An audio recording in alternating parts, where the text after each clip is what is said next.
इस बार जो है हम लोग को 2 विधानसभा पे ज्यादा काम करना है, एक रघुनाथपुर, एक सिवान सदर। और इस बार 8 का 8 हम जो जीतने जा रहे हैं। और सिवान में मुझे लगता है कि कहीं भी बीजेपी, कहीं भी जेडीयू दिखाई नहीं देगा। सिवान में अभी चुनाव हुआ है, कुछ अध्यक्षों का हुआ है, कुछ सचिवों का हुआ है। एक पद ऐसा था जिसमें कोई दौड़ने वाला नहीं था, एक आदमी दौड़ा और फर्स्ट मार दिया। उनके लिए राजद है और कांग्रेस है इस टाइम, बीजेपी तो है नहीं। आप उठा के देखिए, जितने एफआईआर होता है सब वही लोग करवाते हैं, जितना कांड है वही लोग करवाते हैं। राजद तो बचाता है, राजद आगे बढ़ाना चाहते हैं, मुसलमानों के लिए बहुत लड़ाई। आप बोल दिए, बात सही है। मालूम है उनसे क्या कहा गया? चलिए बीएलओ साहब आए हैं, आपका नाम सुधार करना है। और वहां जाने के बाद 500 रुपया उनको दिया गया कि आप आइए। बताइए, 500 रुपये दे के बुलाया जा रहा है और बीएलओ मतलब बीएलओ आए हैं नाम सुधरवाइए, धोखा से बुलाया जा रहा है। आप ऐसे बुला के 10 आदमी को दिखा दे, थोड़ा हम समझ जाए बेगर धोखाबाजी का। बीजेपी का काम है धोखा वाला काम। और रघुनाथपुर जो है इस बार हम लोग बिल्कुल मतलब एक वन साइड करके इलेक्शन में सीट निकालेंगे, वहां कोई टक्कर देने वाला नहीं है। एक रेस होता है, उसमें 10, 20, 50 आदमियों का नाम होता है कि भाई 50 आदमी है, उसमें से एक आदमी को चुनना है और एक ही आदमी हो तो उसको चुनना है। कितना अंतर आप ही बताइए। मतलब जब चलिए स्क्रीन पे आप अब्बास खान को देख रहे हैं, जिनकी पहचान एक समाज सेवी के रूप में है, राजद के लिए लंबे समय से कार्य कर रहे हैं। हालांकि पिछले लोकसभा चुनाव में ये हिना साहब के लिए रात दिन मेहनत कर रहे थे और चुनाव समाप्त होने के बाद इनकी गतिविधियां धीमी पड़ गई। और जब उसामा साहब और हिना साहब का घर वापसी हुआ, उसके बाद भी अब्बास खान कहीं दिखाई नहीं दे रहे थे। लोग कयास लगा रहे थे कि शायद ये नाराज हैं अभी भी राजद से। इस तरह की खबरें चर्चाओं में है। क्या कहिएगा बाजी, आपको लेकर अटकलों का बाजार काफी गर्म है जिला में? सबसे पहले आप लोगों को नमस्कार और दर्शकों को नमस्कार। और लोकसभा हम लोग अलग लड़े थे, ये सही बात है। और ऐसा बात नहीं है कि हम घर वापसी नहीं हुआ है। जब हमारा नेता जहाँ जाएगा वहाँ हम भी जाएंगे। हमारे नेता वापस चले गए हैं तो हम भी उनके साथ हैं। और इस बार जो है हम लोगों को 2 विधानसभा पर ज्यादा काम करना है, एक रघुनाथपुर, एक सिवान सदर। 2 ही क्यों? ऐसा तो 800 सीट पे आपके उम्मीदवार होंगे सिवान जिले के, 2 ही सीटों पर क्यों आप लोग का ज्यादा फोकस है? 8 पे है, 8 पे ध्यान है हम लोग, ऐसा बात नहीं है। लेकिन सबका अपना अपना कार्य मिला हुआ है, जिसका कार्य जहाँ है वो करेंगे। लेकिन हमारा कार्य 2 जगह है, सदर और रघुनाथपुर। ये दोनों का तार एक दूसरे से जुड़ा हुआ है? नहीं, तार का बात नहीं, तार तो 8 से जुड़ा हुआ है। और हम लोग इस बार, पिछले बार आप देखें 6 सीट हम लोग लाए थे 8 में, और 2 सीट बहुत मामूली वोटों से हम हारे थे। और इस बार 8 का 8 हम जो जीतने जा रहे हैं। और सिवान में मुझे लगता है कि कहीं भी बीजेपी, कहीं भी जेडीयू दिखाई नहीं देगा। और इस बार लहर सिर्फ लालटेन और आरजेडी रहेगा। क्या लग रहा है कि 8 सीटों में से 6 सीट आप लोग जीते थे, लेकिन लोग बोलते हैं कि वो तो हम लोग का गलती था, जेपीआर ने अपना उम्मीदवार दे दिया, इसके वजह से राजद मजबूत हो गया। लेकिन इस बार ऐसा कुछ होने वाला नहीं है। 8 के 8 एनडीए जीतने जा रहा है। एनडीए के लोग इस तरह का दावा कर रहे हैं। एनडीए वाले तो कुछ भी बोलेंगे। आप देखिए, हमारा नेता तेजस्वी यादव जी ने एक घोषणा की कि हम जीतेंगे तो 200 यूनिट फ्री करेंगे बिजली। वो मजबूरी में समझिए या डर के कहिए, उन्होंने 125 यूनिट जो है लागू कर दिया। हमारा नेता बोले कि हम 1500 देंगे पेंशन जो बिहार सरकार देती है, तो हम डर से ये 1100 कर दिए। आप बताइए फिर वो कहाँ है? वो तो हमारे नेता के पीछे दौड़ रहे हैं, हमारा नेता आगे चल रहा है। और हमारा नेता बोले थे अभी कि बहुत सारा घोषणा जो हम बताएंगे नहीं, नोटिफिकेशन आने के बाद बताएंगे नहीं, तो उसको भी ये लोग लागू कर देंगे। आप देखिए, एक योजना आया हुआ है और उसको हमारी सरकार बनती है तो सबसे पहले वही लागू होगा। माँ बहन योजना जो हम 2500 रुपये देंगे, क्यों नहीं लागू कर देते हैं? वो तो सिर्फ हवाई में है वो, और उसके आगे कहीं नहीं जाएंगे वो। दूसरा चीज एक और है कि सिवान में अभी चुनाव हुआ है, कुछ अध्यक्षों का हुआ है, कुछ सचिवों का हुआ है। एक पद ऐसा था जिसमें कोई दौड़ने वाला नहीं था, एक आदमी दौड़ा और फर्स्ट मार दिया।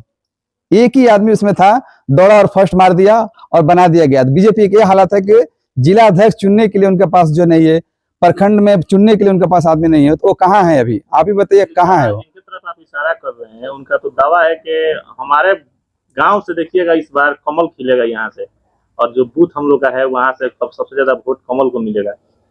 आप देखिएगा 180 और 181 हमारे यहाँ का है। 180 क्योंकि अभी बूथ संख्या चेंज हो गया है, पहले 159 160 था। 180 और 179 हम आपको बुला के दिखाएंगे कि कमल खिल रहा है कि राजद खिल रहा है कि लालटेन खिल रहा है। आप देखिएगा, मैं आपको बता रहा हूँ कि सिंगल दौड़ के फर्स्ट आना, ये तो कहीं मतलब मुझे नहीं लगता है कि सिंगल दौड़ के फर्स्ट आना चाहिए। दौड़ में दौड़ के फर्स्ट आना चाहिए। का ऐसा का नाम है कि ये लोग केवल वोट, राजद के लोग केवल वोट लेते हैं मुसलमानों का, लेकिन काम नहीं करते हैं। उनके हक और अधिकार की बात राजद वाले नहीं करते हैं। इस तरह के भी आरोप आपके पार्टी के ऊपर लगाया जा रहा है और कहा जा रहा है कि मुसलमान समझदार हो गया है, कहाँ वोट देना है वो सब जानता है। ये तो हकीकत है। मुसलमान जो है, जो बोल रहे हैं कि काम मुसलमान जो हैं उनके लिए राजद ही है और कांग्रेस है इस टाइम, बीजेपी तो है नहीं। आप उठा के देखिए, जितने एफआईआर होता है सब वही लोग करवाते हैं, जितना कांड है वही लोग करवाते हैं। राजद तो बचाता है, राजद आगे बढ़ाना चाहते हैं। मुसलमानों के लिए हक का बहुत लड़ाई लड़ा है, हुकूक का बहुत लड़ाई लड़ा है, और वो चाहता है कि ये आगे जाएं। लेकिन 25 साल से हैं, बताइए सर 25 साल में क्या किया? यह मेरा यहाँ मिडिल स्कूल है, हाई स्कूल है, इंटर स्कूल है, बताइए कहाँ यहाँ उर्दू टीचर हैं? कहाँ मुसलमान के बच्चे पढ़ने जा रहे हैं? जो बोले उनसे पूछिए कहाँ है आपको 25 साल में? लालू यादव का दोष है ना कि उन्होंने मुसलमान बच्चों को तालीम ही नहीं दिया उर्दू का, तो टीचर कहाँ से बनेंगे ये लोग? आप आइए, कल हम आपको घुमा के दिखाते हैं कितने बच्चे पढ़ रहे हैं, मुस्लिम बच्चे कितने पढ़ रहे हैं, कितने बच्चों को जरूरत है कि हमारे यहाँ उर्दू के टीचर आए। मैं खुद बोला था मंत्री से जाके कि आप तो अभी विधायक है, हमारा सरकार नहीं है, लेकिन आप बोलिए यहाँ बच्चों को बहुत जरूरत है टीचर को, ताकि आए और बच्चों को पढ़ाए। अगर उनकी सरकार 25 साल से है तो क्यों नहीं एक भी टीचर आया? इसका मतलब या तो ये लोग चाहते नहीं है कि मुसलमान के बच्चे पढ़े, और नहीं तो ये चाहते नहीं है कि यहाँ टीचर आए। चलिए, आप तो दावा कर रहे हैं कि राजद के साथ हम लोग खड़े हैं मजबूती से, लेकिन आप ही के नाक के नीचे, आप ही के गांव में, आप ही के मदरसा में भाजपा का एक बड़ा कार्यक्रम होता है, काफी ज्यादा संख्या में महिलाएं पहुंचती है और सभी ने हुंकार भरा कि इस बार हम लोग मोदी जी को वोट करेंगे, कमल पे बटन दबाएंगे। देखिए, समाज की महिलाएं थी सभी। आप बोल दिए, बात सही है। मालूम है उनसे क्या कहा गया?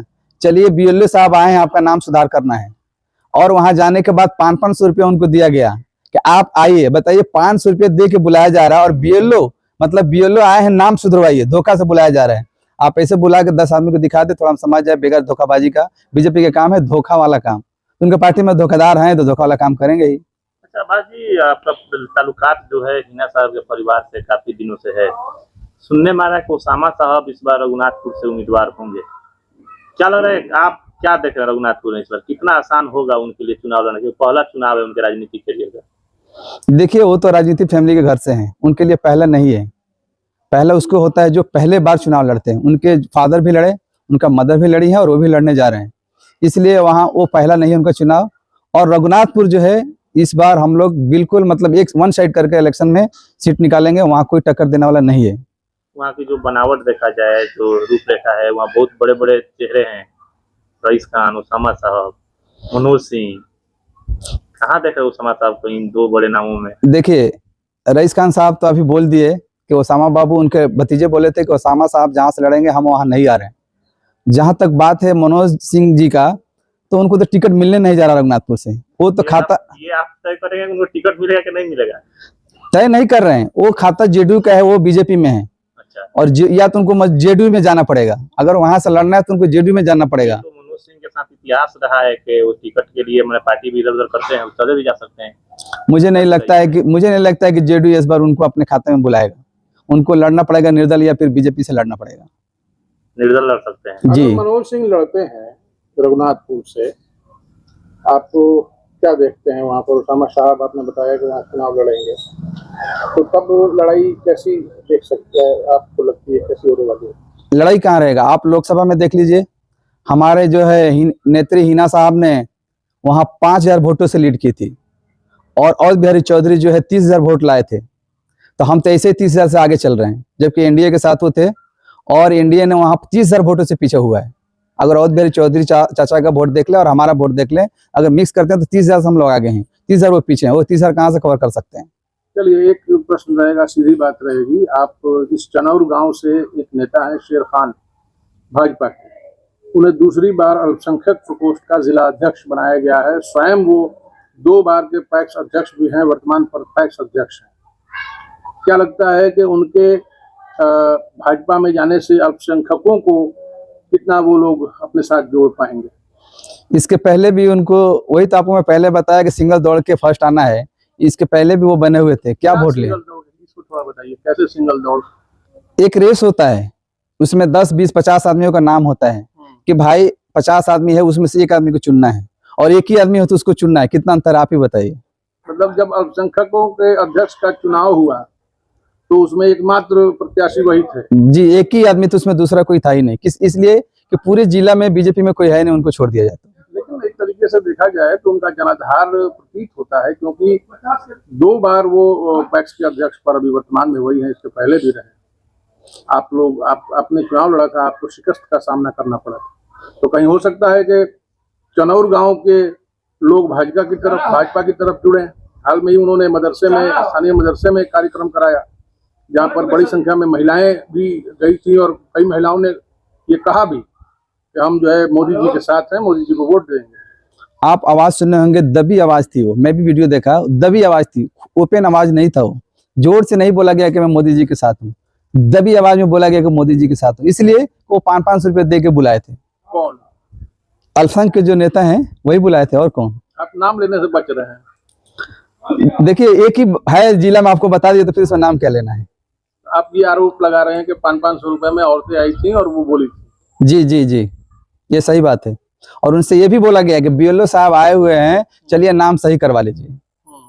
तो औरतें जो है उनको पता नहीं, आपको मालूम है कि जो कोई कहा वो सुन लेती हैं, और माँ बहन भी लगती हैं होती, इसलिए चली गई वहां जाके देखे तो उनके साथ जो है बोलते हैं पकड़ लीजिए और ऐसा ऐसा बोलना है, उस बात बोलने के लिए 500 रुपये दिया गया। अच्छा अब्बास जी, आप काफी एक्टिव कार्यकर्ता है। इस चुनाव में अगर जो भी जिम्मेदारी आपको मिलती है, वो चाहे रघुनाथपुर विधानसभा हो या सिवान सदर हो, क्या आपका रणनीति रहेगा इस दोनों सीटों पर? देखिए, ये दोनों सीटों पे हम लोग अपना जो है जो लोकसभा की रणनीति हम लोग बनाए थे और काफी नजदीक भी पहुंच गए थे, उससे बेहतर रणनीति इस बार हम लोग तैयार कर रहे हैं। और हमारा नेता जो है जितने भी कार्यक्रम किए हैं या जितने भी नोटिफिकेशन हम लोग दिए हैं कि ये काम करेंगे, मुझे लगता है कि ये सारे काम को लेके हम लोग जाएंगे बीच में, और जनता उस बात को समझेगी और हमें वोट करेगी। तो लोग ये भी चर्चा कर रहे हैं कि अगर इधर से अवध बिहारी चौधरी चुनाव लड़ते हैं और रघुनाथपुर से उसामा साहब चुनाव लड़ते हैं, तो किसी एक सीट पे अगर समीकरण कमजोर हुआ तो उसका असर दूसरे सीट पे भी पड़ सकता है। इस तरह की भी चर्चाएं हो रही हैं। ऐसा है नहीं, ऐसा कुछ भी नहीं है। हम लोग अभी पहले जो है MY था, अभी MY नहीं है, ये AZ का पार्टी है। अब A to Z पार्टी है, पहले MY चलता था, अब ऐसा बात नहीं है। और मुझे नहीं लग रहा है कि कोई इधर उधर है, सब एक साथ हैं और एक साथ रहेंगे। अभी भी कुछ ऐसे कार्यकर्ता हैं जो हिना साहब के साथ हैं लोकसभा चुनाव में, आज वो राजद से दूर हैं, वो नहीं पहुंच पा रहे हैं। अभी भी उनके अंदर कुछ ना कुछ ऐसी चीजें हैं जिसको आप लोग एक्सेप्ट नहीं करिए, वो अलग बात है, लेकिन कुछ ना कुछ ऐसे कार्यकर्ता हैं जो अभी भी दूर हैं। उन लोगों को कैसे आप लोग मना पाइएगा चुनाव तक? नहीं, ऐसा नहीं है, सब लोग आ गए, हम लोग मिल लिए, मीटिंग भी हुआ था, और मैं भी एक हम लोग का प्रोग्राम हुआ था। आपकी नाराजगी दूर है? एकदम दूर है, हम तो एकदम पार्टी के साथ लगे हुए हैं और काम भी कर रहे हैं। अभी हमारे यहाँ जो टीम आई थी RJD की, तो हम लोग जो है माँ बहन वाला योजना घर घर जाके हम लोग बताए थे, बहुत औरतें खुश है उससे, बोली कि चलिए 2500 रुपया अगर हमको मिलता है महीने का तो उससे हमारा बहुत भला होगा। अगर वो 4-5 महीना बिटोर लेती हैं तो एक सिलाई मशीन खरीद के घर का एक रोजगार कर सकती हैं और अपना घर खर्चा भी चला सकती हैं। अच्छा अब्बास जी, आपके लिए चुनौती तो NDA तो है, साथ में देखा जाए तो कम चुनौती आपके लिए जनसुराज भी नहीं है, क्योंकि अच्छे उम्मीदवार जो आपके पार्टी से नकारे जाएंगे, बेटिकट होंगे, वो कहीं ना कहीं जनसुराज के साथ जाके चुनाव लड़ सकते हैं, तो भी एक चुनौती के रूप में खड़ा हो सकता है जनसुराज आप लोगों के लिए। देखिए, जनसुराज जो है वो तो आए हुए हैं, सही है, लेकिन ऐसा थोड़ी है कि उनमें जितने भी पार्टी में लोग हैं सबको टिकट थोड़ी देने जा रहे हैं। टिकट तो जो अच्छे कार्य किए होंगे या अच्छे कार्य कर रहे होंगे, हमारा जो शीर्ष नेतृत्व है वो तो उस पर काम कर रहे हो, देख रहे हैं, उनको टिकट देंगे। और मुझे नहीं लगता है कि RJD का कोई ऐसा कार्यकर्ता है अगर जिसे हटाया जाए या उसे बोला जाए कि आपका कार्य अच्छा नहीं था, अगला इलेक्शन के लिए आप तैयारी करिए, तो कोई नाराज होकर और जाके बाहर से लड़े, मुझे ऐसा नहीं लग रहा है। जनसुराज को चुनौती के रूप में देख रहे हैं आप? नहीं, मेरे नजर में तो कहीं नहीं है, मेरे नजर में कहीं भी नहीं है। सिवान सदर में बिल्कुल नहीं है, रघुनाथपुर में कहीं नहीं है। वो आमना सामना NDA और महागठबंधन का ही होगा, सरकार हमारा बनेगा और हम लोग 1/3 से जीतेंगे। मैं आपसे ये वादा कर रहा हूँ, आप देखिएगा कि 1/3 से हम लोग सरकार बनाएंगे और 8 को 8 विधानसभा हम जीतेंगे इस बार। एकदम आप देखिएगा, सिवान का 8 का 8 हम लोग सीट जीत के और मजबूत हाथ करेंगे उसामा साहब का और मजबूत हाथ करेंगे तेजस्वी जी का, और हमारी सरकार बनेगी और अच्छे अच्छे योजनाएं भी आएंगी।